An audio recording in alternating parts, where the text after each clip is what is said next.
Hello, everyone, and welcome to another episode of the Board Game Mechanics. I'm Katie, and with me, as always, is... Hey, guys, what's going on? It is Jason. And happy St. Patrick's Day! By the time this episode drops, it'll be past St. Patrick's Day, but for us, we are recording on the Luck of the Irish Day. I love St. Patrick's Day. It's always been one of my favorite holidays. Even as a kid, my mom saved this little book I made in first grade that said like about me. And I put what my favorite foods are and, you draw what they are and you color them in, and it asked your favorite holiday. And of course I was not a normal child. I said St. Patrick's Day was my favorite holiday. And that's probably because my mom's family, they are Irish. My mom's dad and his family immigrated here from Ireland. And so I still have relatives that live in County Cork. And the Moonies and the Mahonies are a big Irish Catholic family. So I have always been a big fan of St. Patrick's Day. I'm wearing my green. I mean, we did get married on St. Patrick's Day, too. And we did get married on St. Patrick's Day. So not only is today one of my favorite holidays, it's also mine and Jason's anniversary. So this year it's 14 years of wedded bliss starting on St. Patrick's Day. So I always like to say that we got married on St. Patrick's Day to keep the luck of the Irish in our marriage. But I think it's been a little bit more than that. That's kept us together for over 14 years now. Yeah, there's a lot of hard work on my part. Yes, I'm sure a lot of long suffering on my part. But we had green was the color in our wedding, and we had green punch at our reception, and we threw Lucky Charms mixed with birdseed. So it was good. 14 years ago. So we are spending our anniversary sharing it with you, some of our favorite people in the Riveted, and giving you our special anniversary St. Patrick's Day podcast. So without further ado, let's get to the news.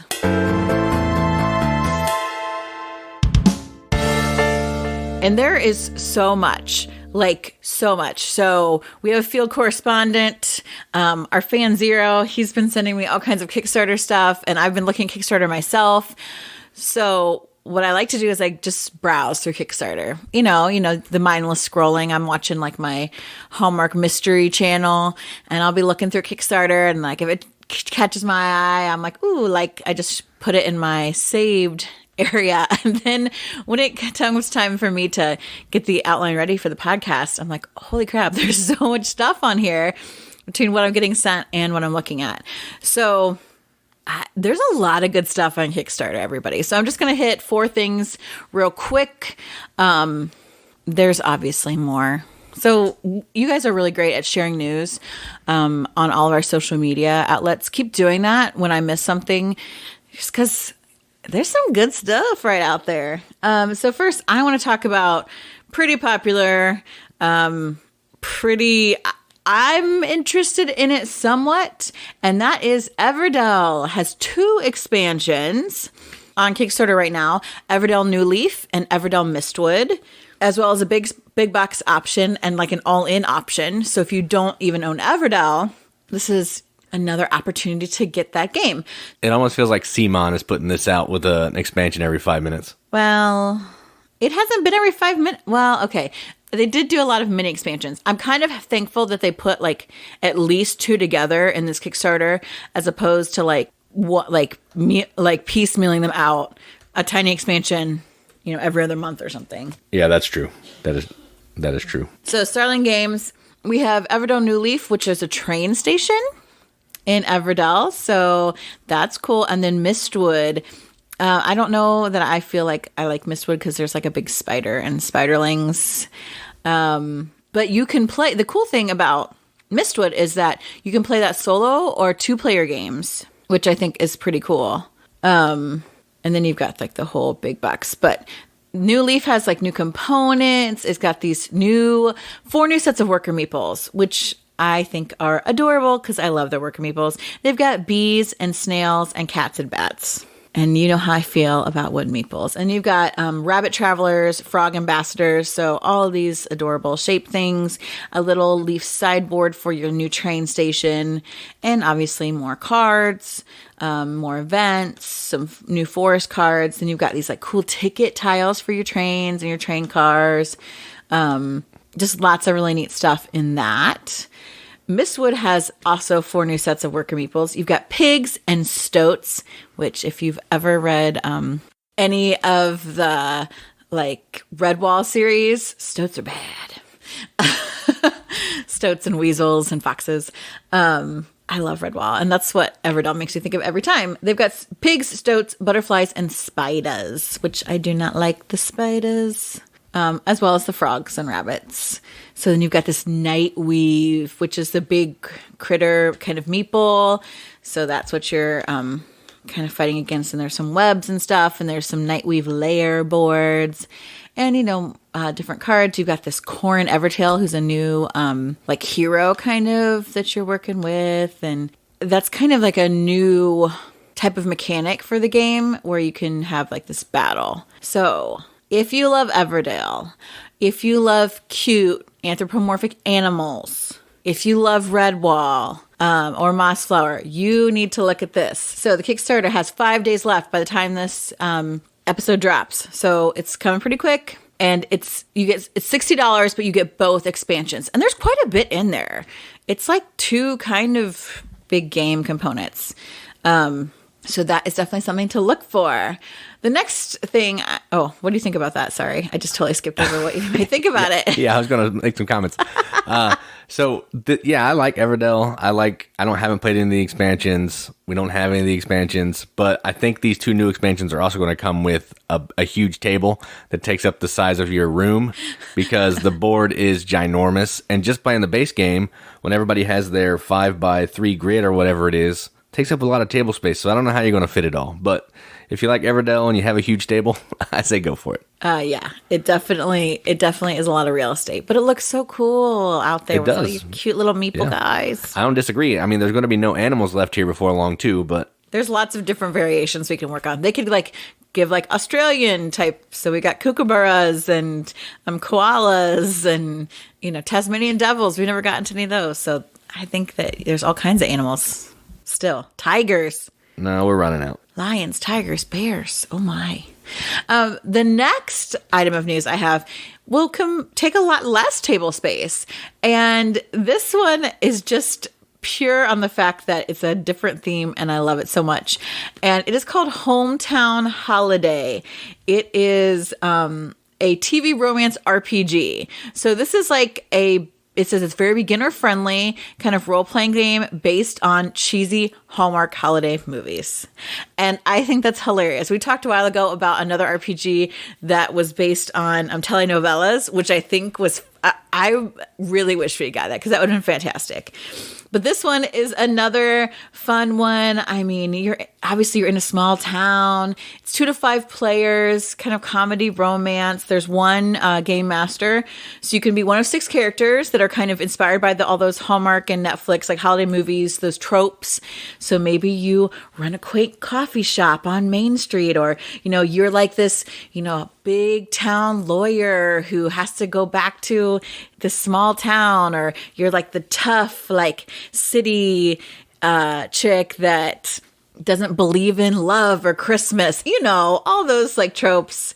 And then you run into, the person of your dreams. I just think it seems hilarious. It says that, the character creation is kind of streamlined. You just basically pick a class and a couple, like 1 or 2 special abilities. And so the games take like only 2 to 3 hours, and you've got these kind of secret objectives and some plot twists. So you can play it more than once. And because of its really accessible kind of theme, you can play with lots of different like types of people, family members who maybe Dungeons and Dragons is too hardcore for them, but like, oh yeah, I could play like a Hallmark movie. That would be really fun. So that is called Hometown Holiday. It only has about 7 days left on Kickstarter, and it's only $10 for a physical copy. It's just $5 for like a PDF. Well, that's a good deal. I was going to make some snide comment, but that's a pretty good price. So, ha! I don't Take even like that. RPGs, but I could probably play this one. I think it's an RPG, right? I kind of zoned out. Yes, I said that at the beginning. That's why I zoned out. You know yeah. what? You should back this for me for our anniversary. It's only like $10. That's pretty cheap. Okay, so if you don't want to back that one for our anniversary, the next one is also pretty cheap and it looks really fun. And this one is called Hojo Pojo, which is a dumb name, but it's Hojo Pojo, the awesomely delicious hot pot themed card game. Now, I love a good hot pot. I know a lot of people here in the West, we don't know about hot pot. Let me tell you, this Asian form of cooking is the bomb. It's basically like kind of fondue in a way. Because you got a big boiling hot pot in the center of the table, and you've got all like the raw ingredients. You've got your meat and your veg, and you're just dipping stuff into the hot pot, cooking it, pulling it out, dipping it in the sauce, and eating it, and it is delicious. The creator is actually from Singapore. When I was in China for about 4 months, we had hot pot, and it was amazing. So this is cards, basically just cards. And you are cooking food in the hot pot. So that requires like action cards. And then once the food is cooked, you can choose to take the food, and you also have to choose to take a sauce. And you only get to take a food if you roll. You have empty bowls in front of you because you got to put your food in a bowl because we're not complete savages. You roll the die, and if whatever color of the die it is, you can take an ingredient that matches it in color if it exists. And then you've got to make sure that you have a sauce to go with it because you're going to dip into the sauce in order to eat it. So the act of like dipping into sauce and then putting it like in your eaten pile, that's how you score points. And then you are playing until the sauce runs out. So once the sauce cards runs out, that's the end of the game. Whoever has the most points wins. There's also a player called the King. There's also a card called the King of the Pot. And if someone keeps it till the end of the game, they can play that, and there's like a final eat-off between the King of the Pot and the person with the highest number if they are not the same. It just seems like so fun, quick, simple, easy, just cards that look really cute, actually. And it's just 9 days left in the Kickstarter and $15. So really priced reasonably, family-friendly for sure. Looks like a fun, cute little game. So that's Hojo Pojo. Yeah, this one seems really cool. I'm actually trying to pull it up on Kickstarter, but our internet is garbage. So, yeah, I don't know. But this one does sound cool. I have it already pulled up on Kickstarter. Should have planned ahead. I should have. You're right. I should have, but I didn't. So the last one I want to talk about goes from these like happy holiday, anthropomorphic animals kind of games to deep and dark. And this game is called Pagan, Fate of Roanoke. I really kind of love this kind of theme. And so what happens, it's a 2-player only game. One person is a witch, one person's a witch hunter. Okay, pretty classic, right? The cool thing about this is there's like deduction involved. So there's like a set of 9 townspeople out in front, in between you, the witch, and the witch hunter. I'm just assuming I'm the witch. That's just usually how it happens. So in front of me as the witch, there's 9 cards. One of them I know is who I am. The witch. The witch hunter is looking at these 9 people and saying, okay, I got to figure out who's innocent and who's the witch. The witch is then, through their turn, going to try and get these different ingredients to cast this ritual, which is going to make all of Roanoke like return to nature. Like there's this whole, big conspiracy and like what happened on Roanoke Island. Like there are TV shows about this. And so this is kind of playing on that legend. And so as a witch, you're like calling in favors. You are, so you're working with all of these different townspeople, one of which is you. So you're going to need to use the person that is you in order to like complete some things. But you don't want to do that too much because that's going to let the witch hunter know who you really are. And then they can, burn you at the stake. I'm not sure exactly how they get rid of you, but that sounds about right.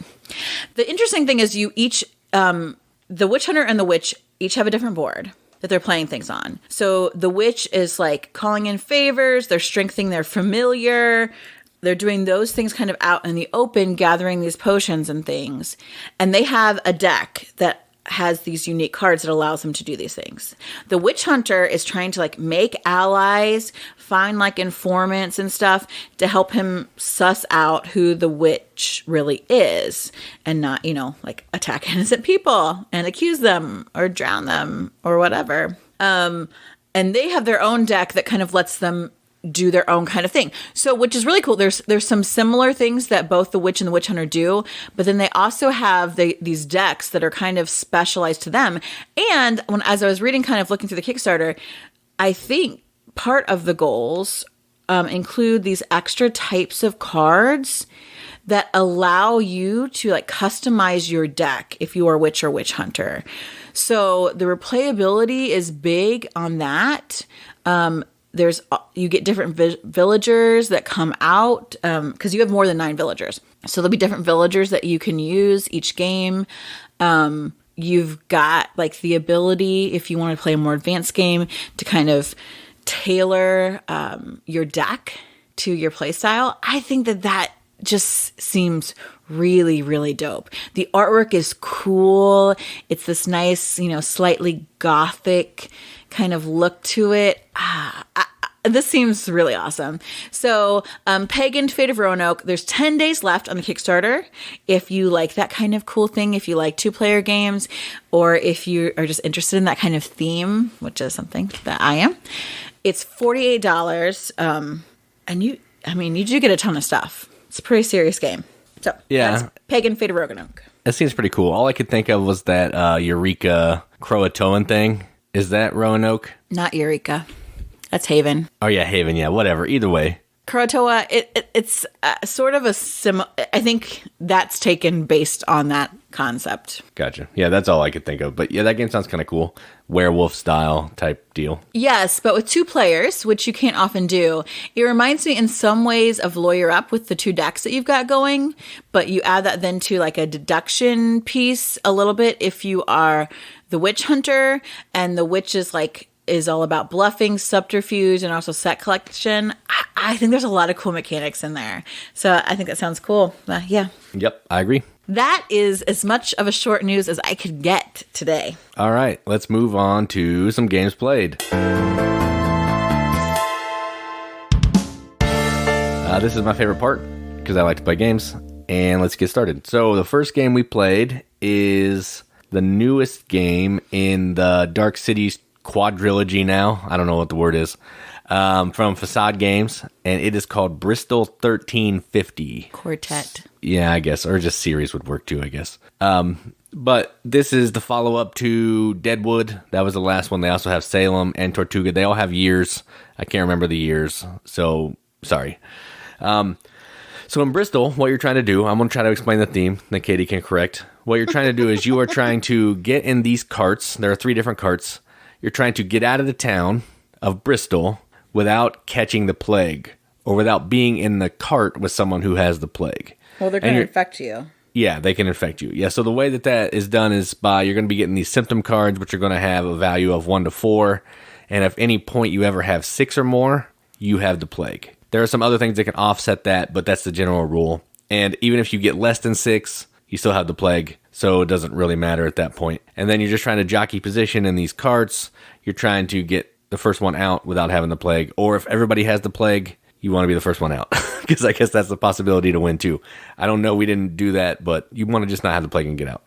So this is a cool social deduction kind of game. You're trying to figure out who has the plague and who doesn't. Who's safe to jump in their cart. Has gorgeous production. It looks amazing on the table. And I dug it. So what did you think about Bristol 1350? I like this. So I like the games that come from this company, and I love that they're from Ohio. Like, that also makes a great connection. And like, this is really has this historical base. Like in 1350, this like port city of Bristol lost, I think, at least a third to a half of its population to the plague because sanitation was so bad. Like, there were so many people coming in and out this port town. Like, it was just brutal. And so I think that's really cool. Also, the production value is so cool. You didn't have to pay that much more to get the deluxe. Not that we bought it, but you get these really sweet metal carts, like apple carts that you're riding in. The dice are specialized. Like the color choices, I think, are really great. And you got these little wooden tiny people. I wish they were bigger, but they sit in the carts. And so it has some similar mechanics to Tortuga, which 1667, I believe, which we really like. And there's kind of that, okay, I'm keeping if I'm sick or not a secret. I'm also trying to roll these dice to like get my cart to move more. And you get to move whether or not you roll apples for your apple cart or whether you roll rats, which can, spread the plague, like we now know. So you're trying to balance, like, I'll take rats if it means I get to get towards the edge of town, but also I don't really want to get the plague. And then it's, okay, you can also play these, like, cool, like, special power cards to help you jump into other people's carts if they're moving far ahead and they're like, oh, they're gonna get out. I want to get on that cart, but you don't know if they're diseased or not. Or if you're in the cart by yourself and you're like, I think that fool is diseased, or I want to win by myself, which is my general motive. I will try. You can elbow them and try to get them to not jump into your cart. So there's a lot of neat, like, little things happening here in the midst of, like, just a basic kind of growl almost type game, but also like rolling a little bit, push your luck kind of. There's a lot of fun little things going on in this game. So I enjoyed it. Yeah. I did a video of this on YouTube. I don't think I like it more than Tortuga, but it's probably my second favorite one. But again, if I played it more, I may like it more than Tortuga, but it's good. All right. So the next game we played is a game that came out last year. It's like recent hotness, I guess. I don't know. How can we play these games? Like, we need to go back to, like, games from the 70s. I can't believe we're playing newish games. Yeah, I don't know. It's weird. But our buddy brought this over, and this game is called Quetzal.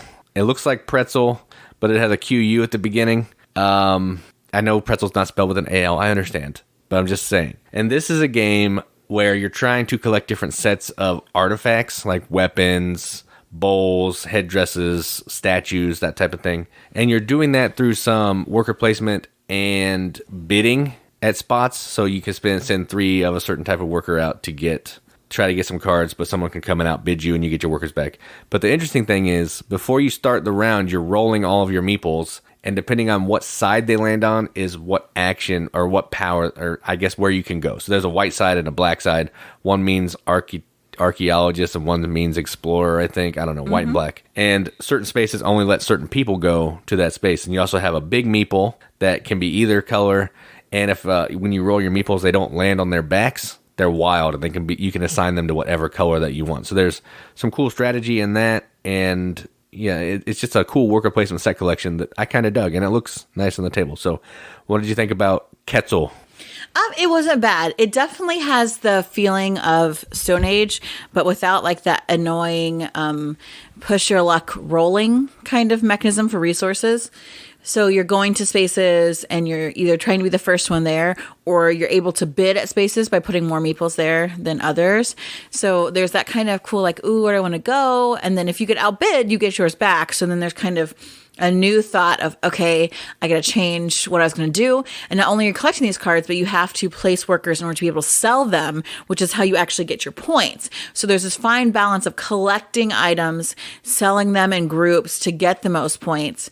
I also like how they have, you can get these, like, special powers that also count for points, but they can help you, like, maybe try to re-roll some of your meeples or get some extra points when you're selling certain things. So it's pretty simple, like, definitely a lightweight game. And so I liked it because I do like it has that archaeology theme, exploring theme, which I think is fun, but it was just okay. I mean, I played again, but yeah, I think it was a nice first game to play in the night because it kind of gets you in. It has some rules, it has some strategy to it, but it's not going to make your brain melt. True. The next game and the last game we're going to talk about is like new hotness. It was out of print print runs, in between print runs, hard to find, and it's called Lost Ruins of Arnak.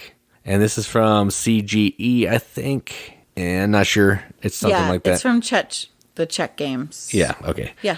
So this is effectively a worker placement game as well, but it also has some slight deck building. So what that means is you're going to be getting some new cards, putting them in your deck. But this is a little different because you never shuffle your deck. You're going to be putting the cards on the bottom of your deck, and you're just going to be cycling through, which is pretty interesting. So the more you thin out your deck, the more options you're going to have to get the better cards more often to take the actions. And on your turn, you're going to take a certain amount of action, or one action out of this list. You're going to go to explore some areas to try to get some good stuff, maybe fight some guardians. You're going to try to climb up this track, because we love tracks. You may buy a card. You may get some resources. Just cool game. I enjoyed it. Not super heavy. Made sense with all the rules. Everything kind of flowed together. I dug it. So what did you think of Lost Ruins of Arnak? I mean, I'd say it's not super heavy, but it's still challenging. Like, there's a lot to juggle in this game. And I really love that about it. Like, I won, so I have a very favorable outlook on this game because of that. But it really... it pushes you. It's a very tight game. You only have 2 workers. And so there are a lot of different spots where you could use workers because you need to get resources. And that's just not going to happen. You've got 2. And you also want to explore because you get new opportunities for spaces to place workers, as well as you're getting goods from them. And then a guardian comes out, something that you can like fight, which you don't really like roll for combat. You just resolve what that particular guardian wants from you. So they want resources or money or whatever. Or they can give you cards that are fear, which are negative points to go into your deck and their filler.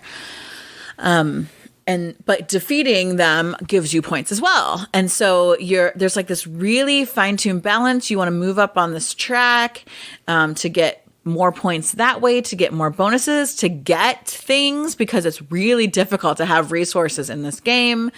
You're then spending resources to do everything from defeating guardians to getting better cards to getting artifacts that like have immediate powers, which you need. Like, it's just really, really tight. So if you don't like tight games because you're bad at board games, you might not like this. That was not a direct slam against Dan, but it was. It was. It's really good. Like, no kidding. After we played this, I dreamed that night about this game. Not like that I was in the game, because it does also have that explorer, archaeologist kind of cool feel. I dreamt about how can I run an engine to help maximize my turns in this game? How do I get more stuff to turn into movements, to turn into actions? Like, I dreamt about that. So it really does make you work for it and use strategy. But I really liked it. I would love to play this again. I'd like to see how it works at 2 players. I don't know if it's good at 2 players. I would think it's still as good, just because it's not about blocking out spots necessarily. You just have limited stuff to work with. So there could be all the spots open, but you just can't get there because you don't have a worker or you don't have the resources.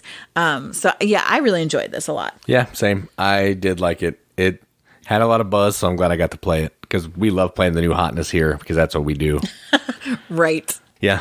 All right, so that's the games played. Let's move into the main feature of this week's episode.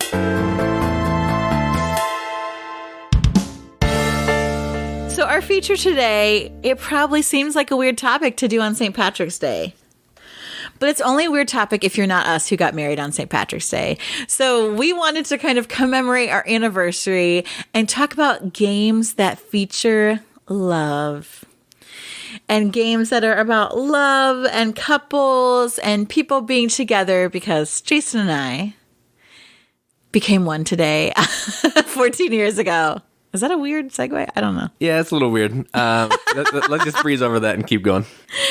So we each picked 3 games that kind of have as part of the theme and the playing of the game around love and couples. So, babe, I will let you go first. All right. So the first one that I picked is, I think, my best pick on my list. It's the one that I have to explain the least, probably.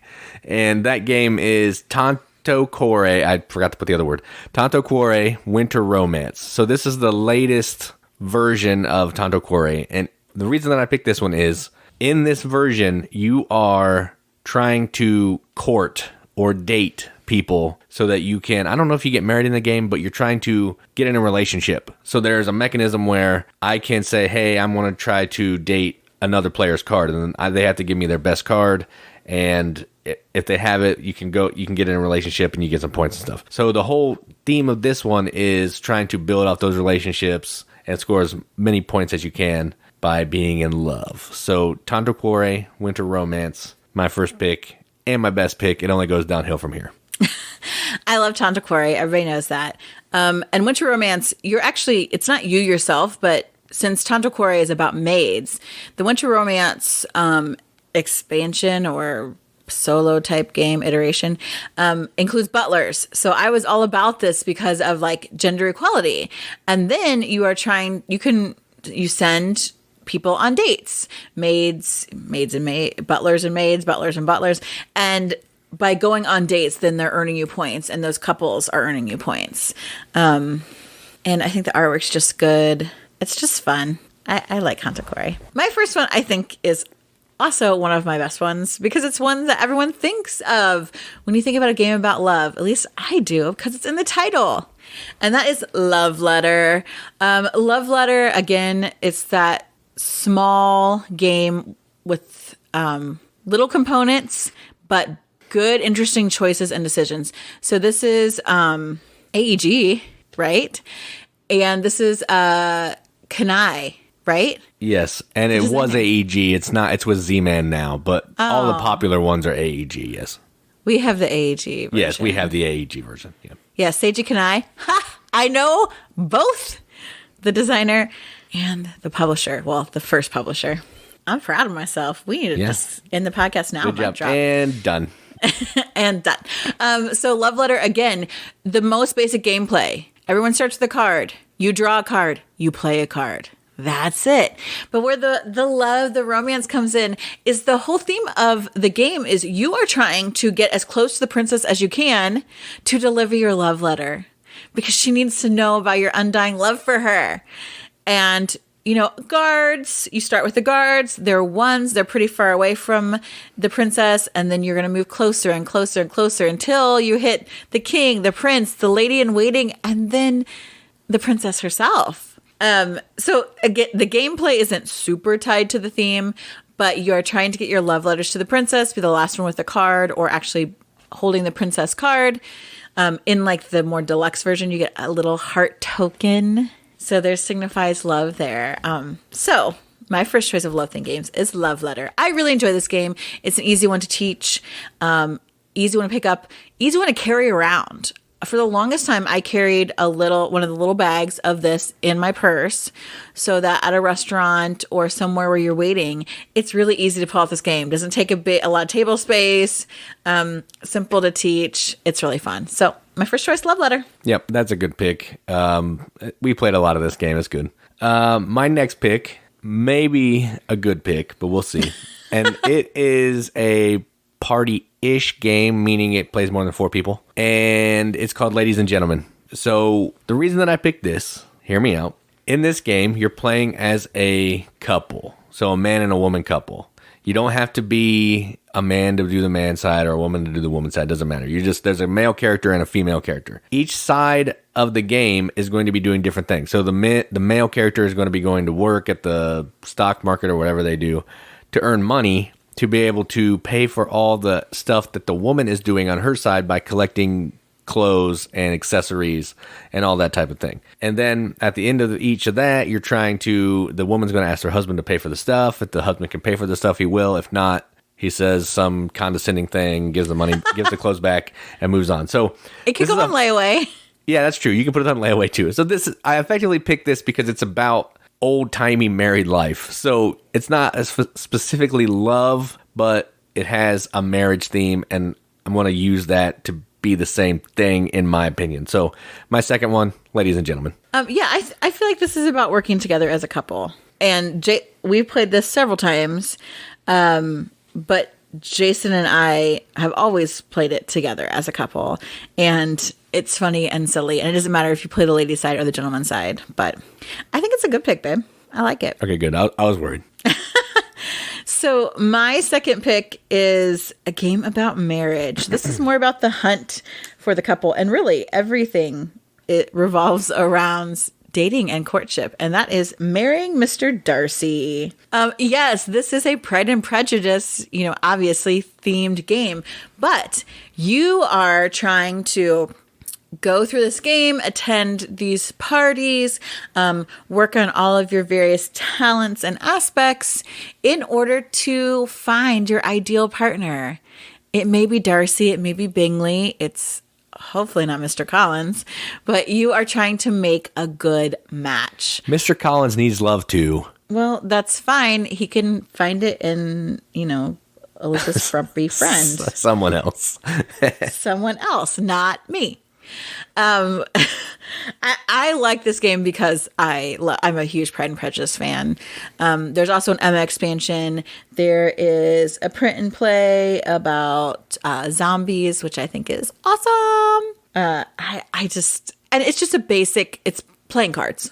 It's so easy, super introductory, but you have that fun, thrill of the chase, get your man kind of thing. So that's my second choice, Marry Mr. Darcy. Yeah, I have nothing bad to say about this. It's a good pick because like you said, the whole thing's about getting married. So yeah, I like it. All right, so my last one is a game that's pretty new to us. We got it last year, I think.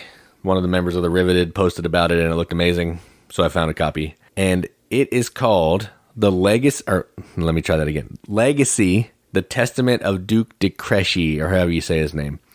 And the reason that I picked this one is this game is all about people getting married and building a family tree. So you're going to be starting out with, the head of the family.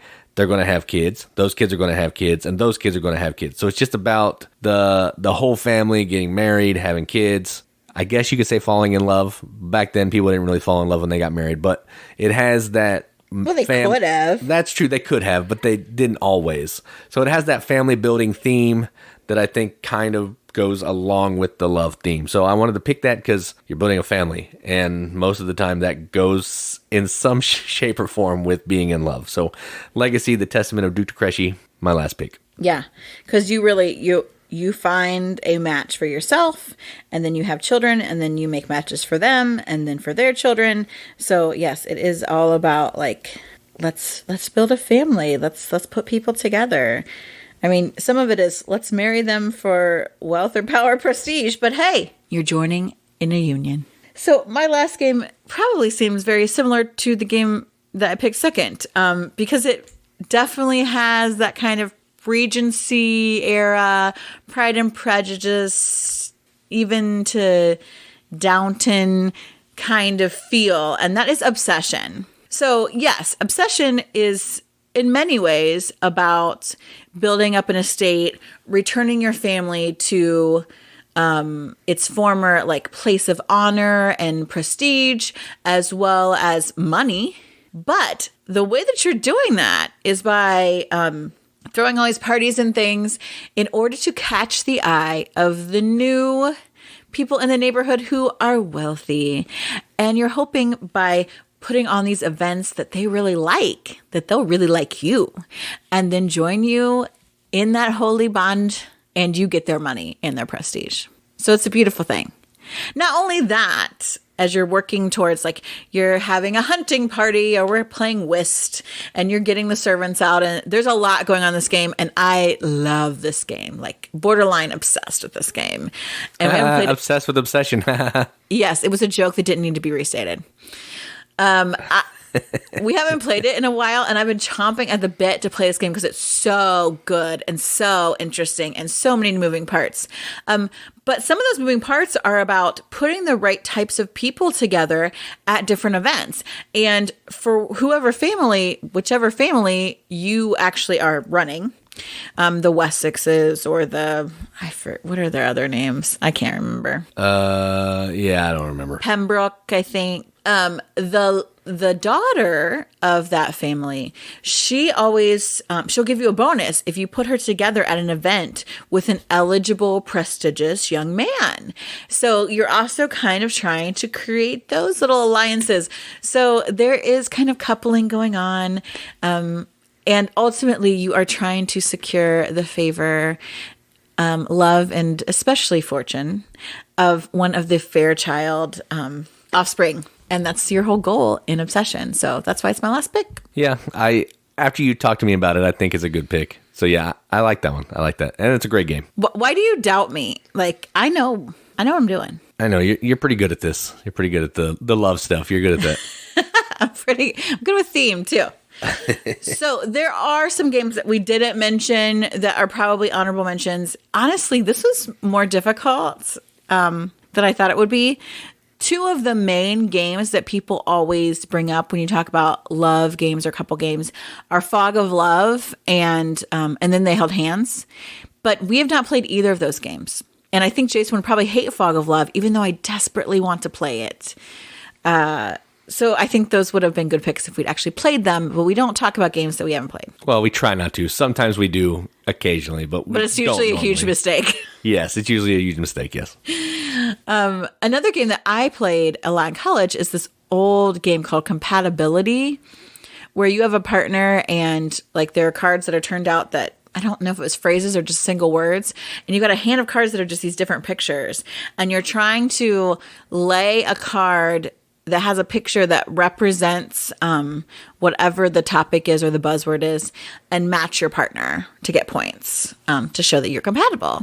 I mean, we played that with friends and stuff in college, but I think Compatibility is another kind of fun game that's along those lines. But other than that, I did not find a ton of games about love or couple. I mean, the other one we talked about was Pursuit of Happiness. That's true. Yeah, that's a good one because you're building your life and maybe a relationship, but you don't have to.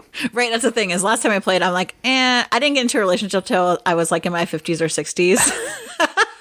And we were just casually dating because I was like, I'm doing my career. I'm focused on this other stuff. I don't need a relationship. And I didn't need it to win that game. Yep. So I didn't think that was the best choice. No, probably not because it's not a main focus. It's about life, not necessarily about love. Right. So what did we miss? Because we are sure there are others out there, but we honestly apparently don't know them.